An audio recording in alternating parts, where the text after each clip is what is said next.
ආයුබෝවන් කාලීන ප්‍රවෘත්ති වාර්තාකරණයේ අංක 1 සැමට කලින් සත්‍ය හරියටම කියන සියත රාත්‍රී පුවත් විකාශයයි මේ මම ලක්ෂිකා ප්‍රනාන්දු ප්‍රථමයෙන් අවධානය දවස් උණුසුම් කළ ප්‍රධාන පුවත් සිරස්තල වෙත.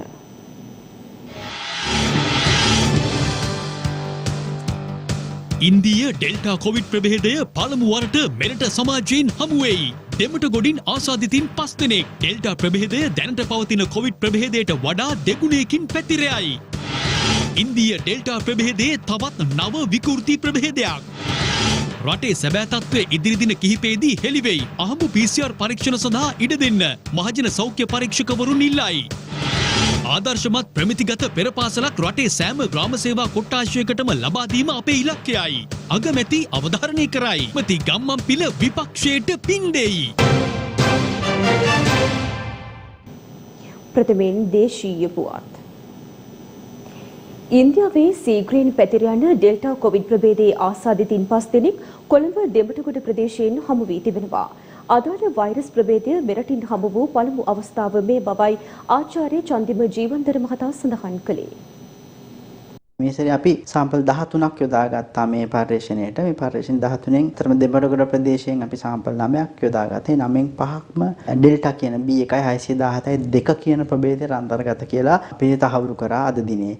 ඉතින් මේකේ වැදගත්කම තමයි මේක තමයි අපි ප්‍රථම වතාවට සමාජය තුලින් ගත සාම්පල් එකක B1.617.2 කියන මේ ඩෙල්ටා ප්‍රභේදය තහවුරු කරන ප්‍රථම අවස්ථාව. රෝග ලක්ෂණ ගත්තාන් පස්සේ මේකේ පොදුවේ තිබ්බ කොරෝනා රෝග ලක්ෂණ තමයි උණ කැස්ස සහ ගඳ සුවඳ නොදැනීම. හැබැයි විවිධ ප්‍රදේශ විශේෂයෙන්ම එංගලන්තයෙන් ඇමරිකාවෙන් සහ චීනෙන් වාර්තා වෙලා තියෙනවා මේ සාමාන්‍යයෙන් අපි දැකපු මේ රෝග ලක්ෂණ වලට පොඩි වෙනස් ගතියක් තියෙනවා මේ නව ප්‍රභේදයේ විශේෂයෙන් මේ ඩෙල්ටා ප්‍රභේදයේ ආශ්‍රිතව රෝග ලක්ෂණ එනකොට විශේෂයෙන්ම දැකපු දේ තමයි හිස රදය, උගුරේ වේදනාව සහ අසෙම් ප්‍රතිශ්‍යාව කියන රෝග ලක්ෂණ වැඩිපුර දක්නට ලැබෙනවා කලින් තිබ්බට වඩා. විශේෂයෙන් අර ගඳ සුවඳ නොදැනීම එතරම්ම මේ නව ප්‍රභේදයත් එක්ක සම්බන්ධයක් තියෙනවා කියලා කතා කරන්නේ නැති. ඒ වගේ වෙනස්කම් තියෙනවා කියලා දැනට මතපල වෙලා තියෙනවා. ඒක තමයි ප්‍රධාන දේ. ඊට අමතරව තමයි මේ ප්‍රභේදයේ රෝග දරණු වීමේ හැකියාව විශේෂයෙන් වැඩි කියලා තමයි අපිට දැබෙලා තියෙන කියන්නේ ලෝකේ පුරා විද්‍යාඥයන් විසින් දත්ත ඉදිරිපත් කළ තියෙනවා. විශේෂයෙන්ම ඇමරිකාව, එංගලන්තය සහ චීනය තුලින් එවැනි වාර්තා මතුවෙනවා. අනිත් දේ තමයි අපි කතා කරන්න ඕනේ මේකේ පැතිරීම අපි කියන ට්‍රාන්ස්මිසිබිලිටි කියන එක තත්ත්වය කොහොමද කියලා. ශ්වසන පද්ධතියේ සෛල වලට ඇලීමේ හැකියාව වැඩි. ඒකින් සතයි මේක පැතිරීමේ හැකියාව වැඩි වෙලා තියෙනවා. රෝග ලක්ෂණ වැඩි නිසා එළියට එන එකත් වැඩි. ඒ වගේම පැතිරීමත් වැඩි වෙනවා. දල වශයෙන් ගණනය කරලා තිනවා අපි ඉස්සෙල්ලා කතා කරපු ඇල්ෆා ප්‍රභේදයට වඩා 50% විතර වේගයෙන් පැතිරෙනවා කියලා. කියන්නේ අඩුම තරමේ දෙගුණයක්වත් වේගයෙන් පැතිරෙනවා වගේ තමයි මේකේ දැනට නිර්ණය කරලා තියෙන්නේ. විශේෂයෙන්ම එංගලන්තය, ඇමරිකාව, චීන මේ හැම රටකම වගේ මේ ඩෙල්ටා ප්‍රභේදය නිසා තමයි එවැනි රටවල් වල ගැටලුකාරී ඇතියත් නැතිවලා තියෙන්නේ. මොකද හේතුව තමයි එවැනි රටවල් බොහෝ විට එන්නත් කරන්නේ තුලින් ඊටාම ඉහළට ඉදිරියට ගියලා තියෙන රටවල්. ඉතින් ඒ එන්නත් කරන්නේ ඉදිරියට ගිය රටවල් වුණත් මේ විශේෂයෙන්ම මේ ඩෙල්ටා ප්‍රභේදය මගින් නව රෝගීන් ඇතිවීමේ ප්‍රවණතාවයක් වාර්තා වෙලා තියෙනවා. ඒක නිසා තමයි ප්‍රභේදය ඊටා වේගයෙන් පැතිරෙන ප්‍රභේදයක් විදිහට ලෝපුරා සියලුම දෙනා සාකච්ඡා කරන්නේ. දැන්ට ලංකාව මම හිතන්නේ ඊටා වේගයෙන් එන්නත් කරන්නේ සිදු කරගෙන යනවා. විශේෂයෙන් දෙවෙනි මාත්‍රාවක් දැන් පාවිච්චි කරගෙන යනවා. මේ ප්‍රභේදයේ තියෙන ගැටලුව තමයි එක් මාත්‍රාවක් පමණක් මේ ප්‍රභේදය මගින් ඇති කරන රෝගයන්ට මුහුණ දීමට හැකියාවක් නැහැ. ඉතින් අනිවාර්යයෙන්ම සෑම පුද්ගලයෙකුම මාත්‍රා දෙකම ලබා ගැනීම ඉතාමත් අත්‍යවශ්‍යයි. මේ අතර ඉන්දියානු ඩෙල්ටා ප්‍රභේදය සහිත ආසාදිතයින් ප්‍රථම වරට ශ්‍රී ලංකාවේ ප්‍රජාව ආශ්‍රිතව සොයාගෙන ඇති අතර මෙම ප්‍රභේද පරීක්ෂා කිරීම ඉතා අවිධිමත්ව මගහැර තිබීම හේතුවෙන් අක්‍රමවත් ලෙස ලැබෙන මෙම ප්‍රතිඵල මගින් රට තුළ ඩෙල්ටා ප්‍රභේදය කෙතරම් පැතිරී ඇද්දැයි යන්න කිසිසේත්ම තහවුරු කළ නොහැකි බව සෞඛ්‍ය වෘත්තීයවේදීන්ගේ විද්වත් සංගමේ සභාපති රවි කුමුදේශ් මහතා මාධ්‍ය වෙත නිවේදනයක් නිකුත් කරමින් පවසනවා. අද දින මෙරටින් නව කොරෝනා ආසාදිතයින් 2361ක් හඳුනාගෙන ඇති බව යුද හමුදාපති ජෙනරල් ශවේන්ද්‍ර සිල්වා මහතා පවසනවා. මේ අතර ඩෙල්ටා ප්‍රභේදයේ තවත් විකෘති ප්‍රභේදයක් හඳුනාගෙන ඇති බවයි විදේශ මාධ්‍ය වාර්තා කර තිබෙන්නේ. අදාළ වෛරස් ප්‍රභේදය සීග්‍රයෙන් පැතිර යන බවට සෞඛ්‍ය අංශ විසින් අනතුරු හඟවනවා. ලොව පුරා සීක්‍රයෙන් පැතිර යමින් පවතින ඉන්දිය කොවිඩ් ප්‍රභේදය හෙවත් ඩෙල්ටා ප්‍රභේදයේ නව විකෘති ප්‍රභේදයක් හඳුනාගෙන ඇති බවට විදෙස් මාධ්‍ය වාර්තා කරනවා. මෙම වෛරස් ප්‍රභේදය AY.1 හෙවත් ඩෙල්ටා ප්ලස් නමින් හඳුන්වන අතර මෙය ඉන්දියාව තුළ තෙවන කොවිඩ් රැල්ලක ආරම්භය විය හැකි බවයි එරට සෞඛ්‍යංශ සැක පළ කරන්නේ. මේ වන විට අදාළ වෛරස් ප්‍රභේදයේ ආසාදිතයින් 63 දෙනෙකු ලොව රටවල් කිහිපයකින් හඳුනාගෙන ඇති අතර ඉන්දියාවෙන් හඳුනාගෙන ඇති නව රෝගීන් සංඛ්‍යාව 6ක්. ඊට අමතරව කැනඩාව, ජර්මනිය හා රුසියාව යන රටවල් වලින් එක් රෝගියෙකු බැගින්ද නේපාලයෙන් රෝගීන් 2 දෙනෙක්, ස්විට්සර්ලන්තයෙන් රෝගීන් 7 දෙනෙක්, පෝලන්තයෙන් රෝගීන් 9 දෙනෙක්, පෘතුගාලයෙන් රෝගීන් 12 දෙනෙක්, ජපානයෙන් 13 දෙනෙකු හා ඇමරිකා එක්සත් ජනපදයෙන් රෝගීන් 14 දෙනෙකු බැගින් හමු වී ඇති බවයි විදෙස් මාධ්‍ය වාර්තා කරන්නේ. සෞඛ්‍ය සේවා අධ්‍යක්ෂ ජෙනරාල්වරයා නිරෝධායනය සම්බන්ධව නව චක්‍රලේඛයක් නිකුත් කරලා තියෙනවා. අපි දැන් පළමු පෙළ ආශ්‍රිතව සියලුම දෙනා දින 10කට පස්සේ අපි ඔවුන් PCR පරීක්ෂණ සඳහා යොමු කරන්නේ නැහැ. අපි ඔවුන් දින 14න් පස්සේ ඇන්ටිජන් පරීක්ෂාවකට යොමු කරලා ඇන්ටිජන් පරීක්ෂාවේ නෙගටිව් ප්‍රතිඵල පෙන්නුවොත් ඔවුන් නිදහස් කරන්න කටයුතු කරනවා. මේකේ විශේෂ වාසිය තමයි අපි මේ වෙනකන් අපි පළමු පෙළ ආශ්‍රිත විදිහට නිවෙස් තුල රඳවාගත්ත පිරිස් සඳහා පමණක් සීමා වුණු PCR පරීක්ෂණ අපි මේ වෙද්දී අහඹු PCR පරීක්ෂණ දක්වා සමාජයේ පවතින යථාර්ථය හඳුනා ගැනීම සඳහා අහඹු PCR පරීක්ෂණ සංඛ්‍යාව ඉතා ඉහළ දැමීම සඳහා මේකෙන් හැකි වෙලා තියෙනවා. ඒ වගේම ඉදිරි දින කීපයේදී බොහෝ අපිට PCR පරීක්ෂණ වලට යොමු කරන සාම්පල වලින් ඉතාම වැඩි ප්‍රමාණයක් අහඹු PCR පරීක්ෂණ සඳහා ලබාගත් සාම්පල්. ඉතින් මේ සාම්පල හරහා මේ ප්‍රතිඵල හරහා රටේ පවතින නියම යථාර්ථය අපිට අවබෝධ කරගන්න හැකියාව ලැබෙනවා. ඒ නිසා අපි ඉල්ලනවා මේ සාම්පල පිළිබඳ වාර්තා අධ්‍යයනය කිරීමෙන් පස්සේ 21 වෙනිදා රට විවෘත කරනවාද අපි විවෘත කරනවා නම් කුමන ආකාරයකද විවෘත කරන්න කියන තීරණය අරගන්න කටයුතු කරන්න කියලා. මේ අතර ඔන්ලයින් මත්පැන් අලවියට අනුමැතිය ලබා නොදීමට තීරණය කර ඇති බව යුද හමුදාපති ජෙනරාල් ශවේන්ද්‍ර සිල්වා මහතා පවසනවා. මේ සම්බන්ධයෙන් රාජ්‍ය අමාත්‍ය ශිහාන් සේමසිංහ මහතාද මෙලෙස අදහස් පළ කළා. ඔන්ලයින් ක්‍රමයට අවසර ලබා දීමක් සිදු කරලා තිබ්බේ නැහැ. ඒ සම්බන්ධයෙන් ඉල්ලීමක් සුරාබදු දෙපාර්තමේන්තුව සිදු කරලා තිබ්බා. ඒ අනුව ඒ අදාළ ප්‍රාර්ථකයන් සමග සාකච්ඡා කරලා තීන්දුවක් ලබා දීම තමයි සිදු කරන්න තිබ්බේ. අනුව ඒ සඳහා කොවිඩ් කාර්යසාධක බලකායටත් ඒ ඉල්ලීම යොමු කරන්න කියලා අපි උපදෙස් ලබා දීලා තිබ්බා. ඒ අනුව තීන්දුවක් මේ සම්බන්ධයෙන් ලබා දෙන්න මේ අරගෙන තිබ්බේ නැහැ. සමගී ජනබලවේගයේ විසින් තමන්ට එරෙහිව ඉදිරිපත් කර ඇත්තේ විශ්වාස භංගයක් නොව විශ්වාසය පළ කිරීමේ යෝජනාවක් බව අමාත්‍ය උදය ගම්මන්පිල මහතා පවසනවා. සමගී ජනබලවේග විශ්වාස භංග යෝජනාවට ප්‍රතිචාර දැක්වීම සඳහා අද කොළඹ පැවති මාධ්‍ය හමුවකට එක්වමින් අමාත්‍යවරයා මේ බව සඳහන් කළා. ඉන්ධන මිල ඉහළ දැමීම ඇතුළු කරුණු කිහිපයක් මුල් කර ගනිමින් උදය ගම්මන්පිල අමාත්‍යවරයාට එරෙහිව සමගි ජනබලවේගයේ විසින් විශ්වාස භංගයක් අත්සන් තබනු ලැබුවා. ඊට විපක්ෂ නායක සජිත් ප්‍රේමදාස මහතා ප්‍රමුඛ සමගි ජනබලවේගයේ මන්ත්‍රීවරුන් අත්සන් ලැබුවා. මේ අතර මෙලෙස අත්සන් කළ විශ්වාස භංගයට පිළිතුරු ලබා දීම සඳහා අමාත්‍ය උදය ගම්මන්පිල මහතා අද කොළඹදී මාධ්‍ය හමුවක් කැඳවා තිබුණා. මට එරෙහිව ඉදිරිපත් කර තිබෙන විශ්වාස භංග යෝජනාව පොඩි එකාගේ ලියුම වගේ වැරදි ගොන්නක් තිබෙන ලියවිල්ලක්. ශ්‍රී ලංකාවේ ප්‍රධාන විපක්ෂය මෙවැනි ලියවිල්ලක් ඉදිරිපත් කළාය කියලා හිතන්නත් අමාරුයි, විශ්වාස කරන්නත් අමාරුයි.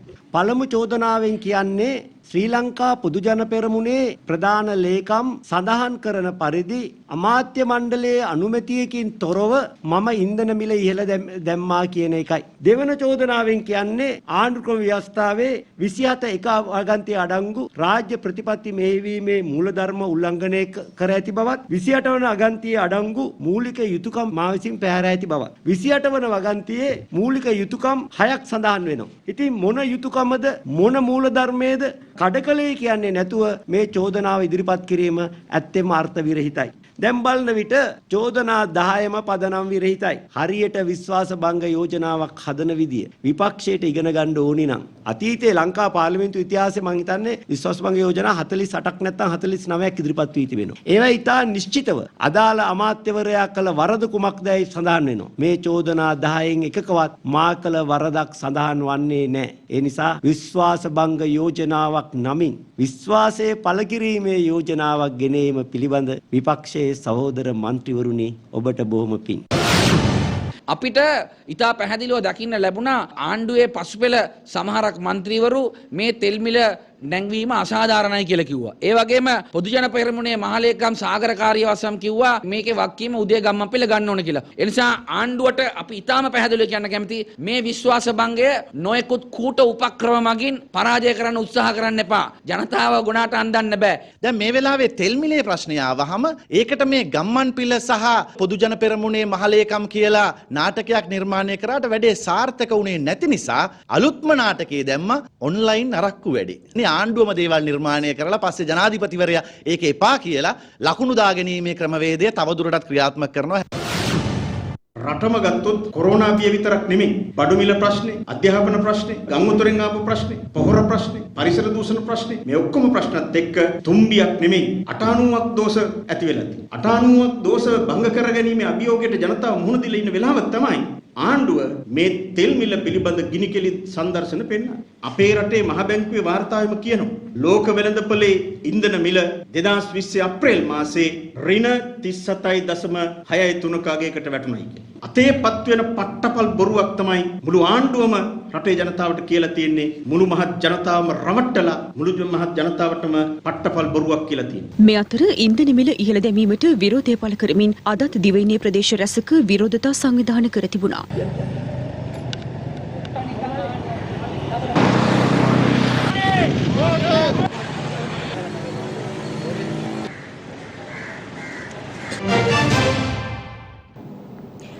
පාර්ලිමේන්තු මන්ත්‍රීවරුන්ට වාහන ආනයනය කිරීමට රජය ගෙන ඇති තීරණය තුළින් ආණ්ඩුක්‍රම ව්‍යවස්ථාව උල්ලංඝනය වන බවට තීන්දුවක් ලබා දෙන ලෙස ඉල්ලා ශ්‍රේෂ්ඨාධිකරණයට මූලික අයිතිවාසිකම් පෙත්සමක් ඉදිරිපත් කර තිබෙනවා.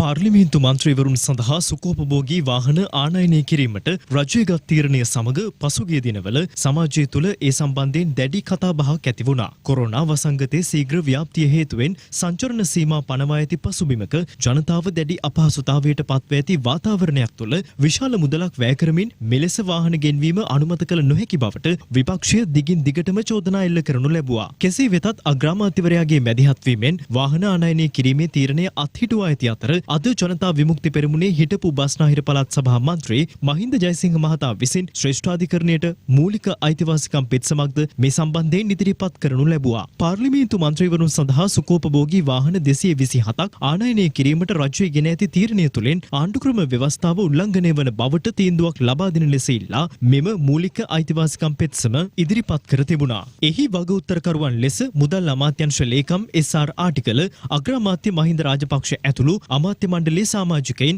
ලංකා බැංකුව රේගු අධ්‍යක්ෂ ජනරාල් ආනයන අපනයන පාලක අධ්‍යක්ෂකවරයා සහ නීතිපතිවරයා ඇතුළු 31 දෙනෙකු නම් කර තිබෙනවා. පෙත්සම්කරු කියා සිටින්නේ කොවිඩ් වසංගතයේ හේතුවෙන් මෙරට ආර්ථිකයේ දැඩි පසුබෑමකට ලක්ව තිබෙන අවස්ථාවේ පාර්ලිමේන්තු මන්ත්‍රීවරුන් සඳහා සුකෝපභෝගී වාහන 227ක් ආනයනය කිරීමට අමාත්‍ය මණ්ඩලය විසින් තීරණය කර ඇති බවයි. ඊට එරෙහිව විවිධ විරෝධතා මතුවීමෙන් අනතුරුව එම වාහන ආනයනය අත්හිටුවීමට ඉකුත් මැයි මාස 24 වෙනිදා පැවති කැබිනට් මණ්ඩල රැස්වීමේදී තීන්දුවක් ගනු ලැබූ බව ප්‍රකාශ කළද එම වාහන ගෙන්වීමට අදාළ ණයවර ලිපි දැනටමත් ලංකා බැංකුව හරහා නිකුත් කර ඇති බැවින් එය අත්හිටුවීමට හැකියාවක් නොමැති බව කිහිලිය රඹුක්වැල්ල අමාත්‍යවරයා විසින් ප්‍රකාශ කර ඇති බවද පෙත්සම්කරු සඳහන් කළා. ඊට අමතරව අදාළ වාහන ආනයනය කිරීම සඳහා ලංකා බැංකුව මගින් නිකුත් කර ඇති ණයවර ලිපි සහ එම වාහන ආනයනය වෙනුවෙන් ප්‍රදානය කිරීමට තීරණය කර ඇති බදු සහන සියල්ල නීති විරෝධී බවට තීන්දුවක් ලබා දෙන ලෙස මෙම පෙත්සමෙන් ඉල්ලා තිබෙනවා. මෙවැනි කාලයක් ඇතුලේ මෙවැනි තීන්දුවක් ගන්න ආණ්ඩුවට ශක්තියක් තියෙනවද? මොකද කොරෝනා වෛරසයෙන් මුළු රටක්ම වෙනසිලා තින්න මොහතක ගොවියා කම්කරුවා ශිෂ්‍යයා සියල්ල තමන්ගේ අයිතිවාසිකම් කොහොම වෙතත් තමන්ට වේල කන්න බැරිච්ච වෙලාවක ආණ්ඩුව කොහොමද ප්‍රාඩෝ ජීප් රට 227ක් ගෙන්නන්න තීන්දුවක් ගත්තේ කියලා. ඒ තීන්දුව සදාචාරමය වැරදි කියලා අපි එක පැත්තකින් කියනවා.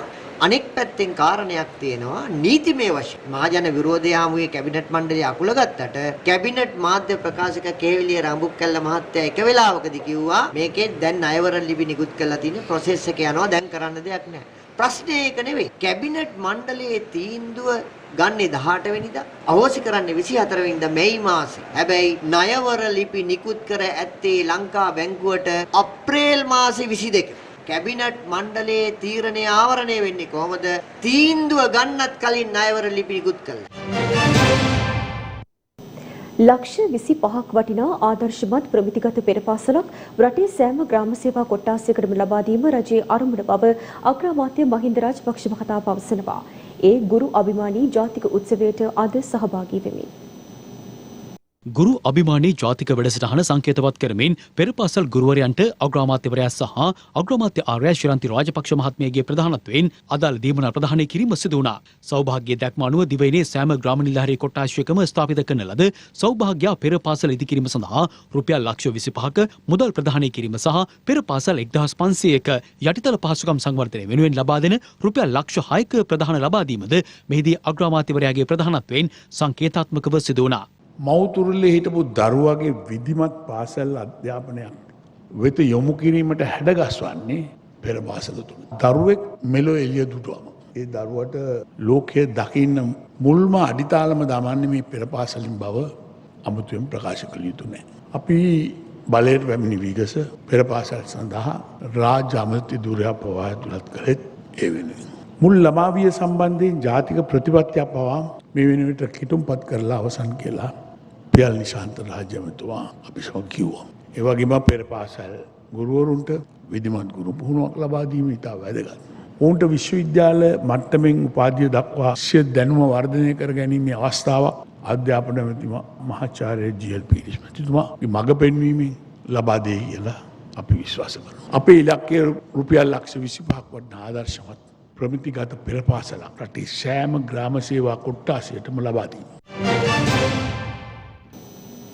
2018 වසරේ කොරියානු ප්‍රවීණතා විභාගය ලියා ඉන් සමත් වී කොරියානු රැකියාවලට යාමට සිටින තරුණ පිරිස මේ වන විටත් රජයේ වගකීම් විරහිතභාවය හේතුවෙන් පීඩාවට පත්ව ඇති බව විපක්ෂ නායක සජිත් ප්‍රේමදාස මහතා පවසනවා.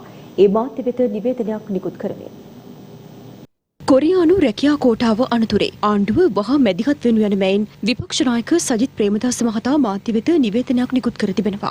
එම නිවේදනයෙන් උපුටා ගැනීම 2018 වසරේ කොරියානු ප්‍රවීණතා විභාගය ලියා ඉන් සමත් වී කොරියානු රැකියාව සඳහා යාමට සිටින 5000කට ආසන්න තරුණ පිරිසක් මේ වන විටත් රජයේ දැඩි නොසැලකිල්ල සහ වගකීම් විරහිතකම හේතුවෙන් අසරණ භාවයට පත්ව සිටී. 1600ක් පමණ සේවා ගිවිසුම් මතද 2500ක් පමණ පොරොත්තු ලේඛනයේද සිටින අතර මේ වන විට ඔවුන්ගේ දෙවසරක ව්‍යාප්ති කාලයේද අවසන් වෙමින් තිබේ. කොරෝනා ව්‍යසනයට මුවා වෙමින් පදනම් විරහිතව ආණ්ඩුව මෙම තරුණ පිරිසගේ ජීවිත සමග සෙල්ලම් කරන අතර මේ වන විටත් තායිලන්තය, චීන, ලාओස්, වියට්නාම් වැනි රටවල් සිය ශ්‍රමිකයින් කොරියාවට යවා ඇත. මේ හේතුවෙන් අපේ රටට මතුව ඇති බරපතල අර්බුදය පිළිබඳව ආණ්ඩුවට කිසිදු උවමනාවක් හෝ උනන්දුවක් නැත. මේන් සිදුවන දැඩි ගැටලුවක් වන්නේ අපේ රටට හිමි කොරියානු රැකියා කෝටාව අපෙන් ගිලිහි වෙනත් රටවලට හිමිවීමය. එය මේ රටට ලැබෙන විශාලතම විදෙස් විනිමයක් හිතාමතා අහිමි කර ගැනීමකි. උපුටා ගැනීම අවසන්. සජිත් ප්‍රේමදාස විපක්ෂ නායක. සමගී ජනබලවේග පාර්ලිමේන්තු මන්ත්‍රී හරින් ප්‍රනාන්දු මහතාගේ වත්තල පිහිටි නිවසට පොලිස් නිලධාරීන් විශාල පිරිසක් අද දින පැමිණ තිබෙනවා. කෙසේ වෙතත් මන්ත්‍රීවරයා පවසන්නේ මෙලෙස පොලිස් නිලධාරීන් සිය නිවසට පැමිණි හේතුව නොදන්නා බවයි. සමගි ජනබලවේග පාර්ලිමේන්තු මන්ත්‍රී හරින් ප්‍රනාන්දු මහතාගේ නිවසට අද පොලිස් නිලධාරීන් විශාල පිරිසක් පැමිණ තිබෙනවා. හරින් ප්‍රනාන්දු මන්ත්‍රීවරයාගේ නිවසට පොලිස් නිලධාරීන් ඇතුළු පිරිස පැමිණෙන ආකාරය දැක්වෙන CCTV දර්ශන පාර්ලිමේන්තු මන්ත්‍රී මනුෂ්‍ය නානායක්කාර මහතාද සමාජ මාධ්‍ය වෙත නිකුත් කර තිබුණා.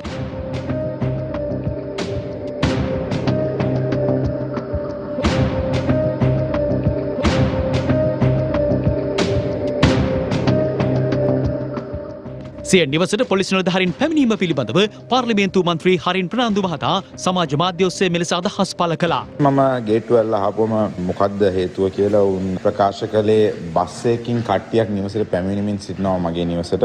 ඒ සම්බන්ධයෙන් තමයි පැමිණියේ කියලා මම ඔවුන්ට ආරාධනා කරා නිවස ඇතුළට එන්න. ඒතර තමයි මම දැනගත්තේ ඔවුන් මොන පොලිසියෙන්ද කියලා. ඔවුන් මගේ නිවස දැක්කා, මම හිටපු විදිය දැක්කා, මම ඇඳන් හිටපු විදිය දැක්කා.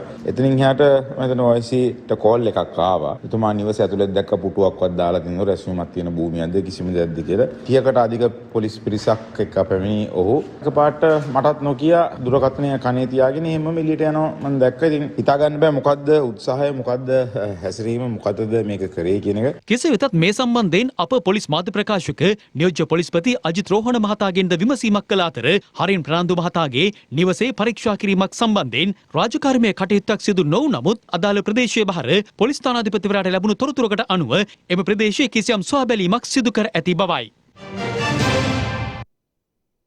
පවතින පොහොර හිඟේ හේතුවෙන් පීඩාවට පත්ව සිටින ගොවීන් පිළිබඳව අදත් දිවයිනේ ප්‍රදේශ කිහිපයකින් අපට වාර්තා වුණා.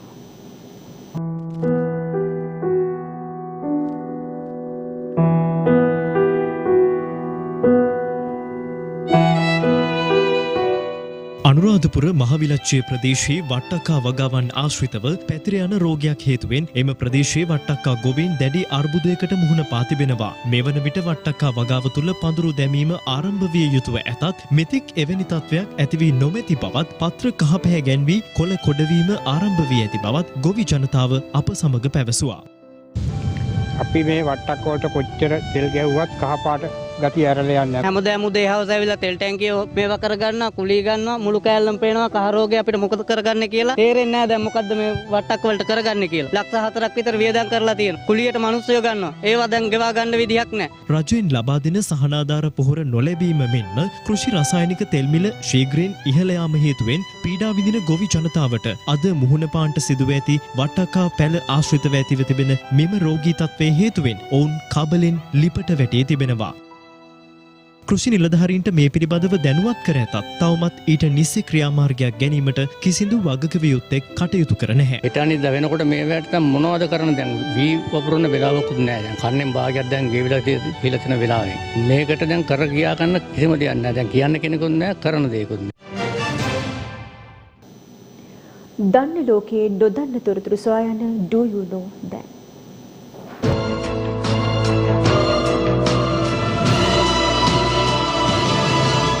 Do you know?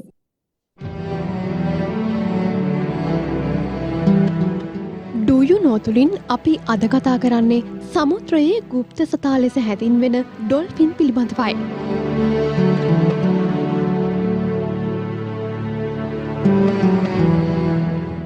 ඩොල්ෆින් යන නම පුරාණ ග්‍රීක ඩෙල්ෆිස් යන වචනයෙන් සම්භාවය වී ආරම්භ වෙලා තිබෙනවා. ග්‍රීක භාෂාවෙන් ඩෙල්ෆිස් යන්නෙන් අදහස් වන්නේ ගර්භාෂය යන්නයි. ඒ නිසා මෙම මත්ස්‍යයාගේ නමෙහි අර්ථය ලෙස ගර්භාෂයක් සහිත මත්ස්‍යයා විදිහටත් හඳුන්වන්න පුළුවන්.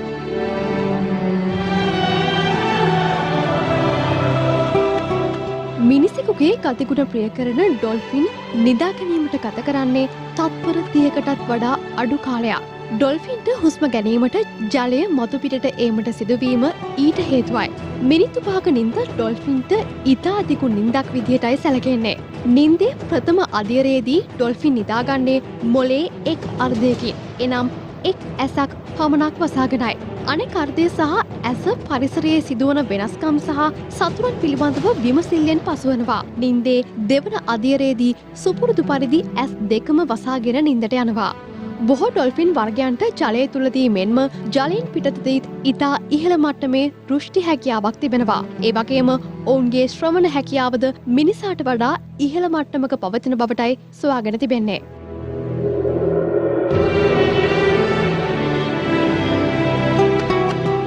ඔවුන්ගේ දත් සකස් වී ඇති ආකාරය අනුව ඒවා ඇන්ටනාවක් ලෙස ක්‍රියා කරමින් ජලය තුලින් එන සංවේදන ලබාගෙන යම් වස්තුවක් නියත වශයෙන්ම පිහිටා ඇති ස්ථානය නිර්ණය කිරීමටත් උපකාරී වෙනවා. කොහොම වුණත් ඩොල්ෆින්ට ආග්‍රහණ ස්නායුවක් නැති නිසා ඔවුන්ට ගඳ සුවඳ හඳුනා ගැනීමේ හැකියාවක් නැහැ. අසාමාන්‍ය හැඟීම් පිළිබඳව සත්වයන් අතරින් ඉහළටම එන මේ ඩොල්ෆින් මාළුවා මිනිසුන්ගේ ජීවිත බේරාගත් අවස්ථා කිහිපයක්ම ඉතිහාසයට එක් වෙලා තිබෙනවා. ඒ අතරින් දෙවන ලෝක යුද්ධයේදී මුහුදුපත් වූ නාවිකයින් පිරිසක් බේරා ගනිමින් පාරුව වෙරළතෙක් තල්ලු කර දැමීමේ සිද්ධිය සුප්‍රකටයි. Do you know? රාත්‍රී පුවත් විකාශය අවසන්. තවත් උණුසුම් පුවත් දැනගැනීම සඳහා පිවිසෙන්න ලංකාවේ අංක 1 සිංහල වෙබ් අඩවිය www.siyathnews.lk අපගේ වෙබ් අඩවිය වෙත. යලිත් හමුවෙමු හෙට උදෑසන 6ට. ඔබට සුබ රාත්‍රියක්.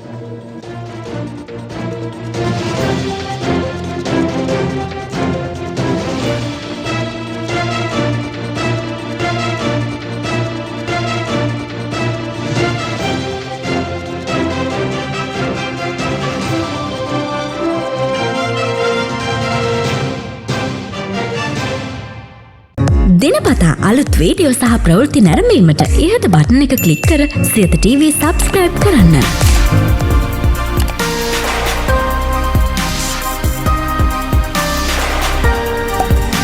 අලුත් වීඩියෝ ගැන මුලින්ම දැනගන්න මෙම සීනුව ක්ලික් කරන්න.